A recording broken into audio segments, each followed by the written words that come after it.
credit report using the CFPB. Here's how you're going to do it. Now, just so y'all know, I know what I'm talking about. This is an $11,000 collection, deleted, late payments removed, $8,500, $2,000 charge off.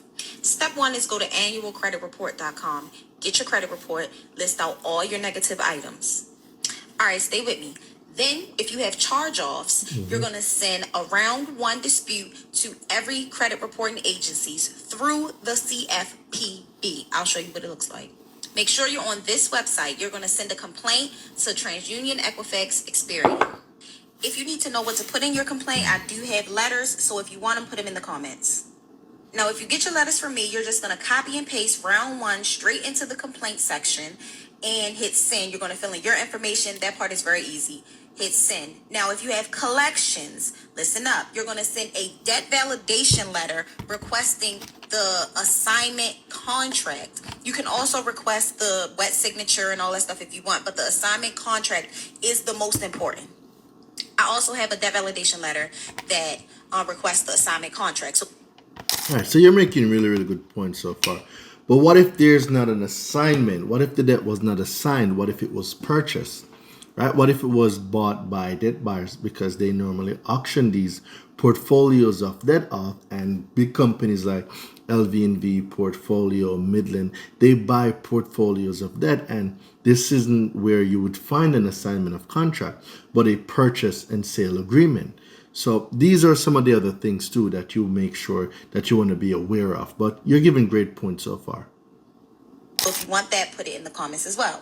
Follow along. Just copy and paste those letters into the CFPB. Even collections, charge off, late payments, copy and paste it into the CFPB. Now, if you have collections, you're going to also send that debt validation letter directly to the collection agency, certified mail. They should respond letting you know that it's been deleted or removed from your credit report. But if they send you a list of charges, just send a follow-up letter. Once they respond to that follow-up letter, if it's not deleted, you honestly can reach out to a lawyer. And all right, so very good points made here.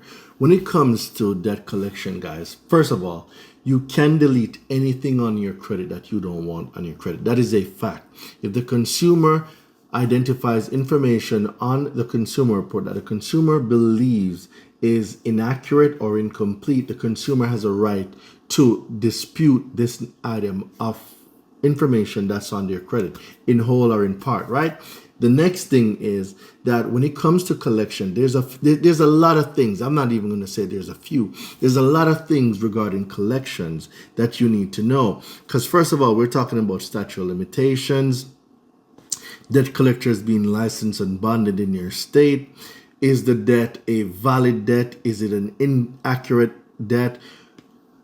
Are there exaggerations on the balance amount? Is it medical collections? Is it regular collections? Is it a paid off medical collection? Is it a collection under 1 year?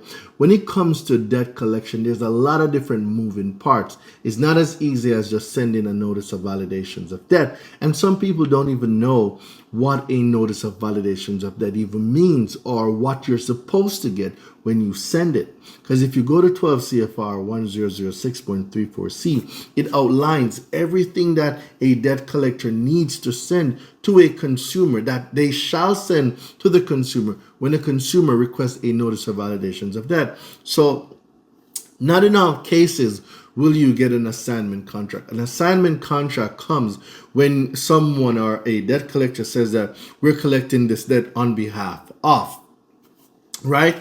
When it comes to a purchase and sale agreement, they're collecting the debt on behalf of themselves because they bought the account and they bought whatever security interest or rights that was there to collect on this alleged debt. So for those of y'all that's saying that, hey, I don't have to pay debt collectors, that is true. 15 USC 1692 CC, you don't have to pay a debt collector.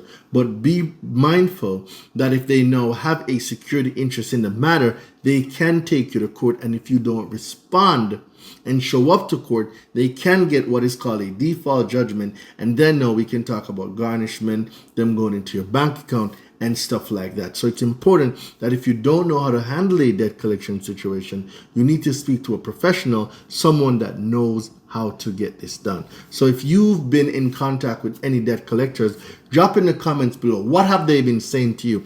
What did they call you and say? What did they write you and say? Drop that in the comments.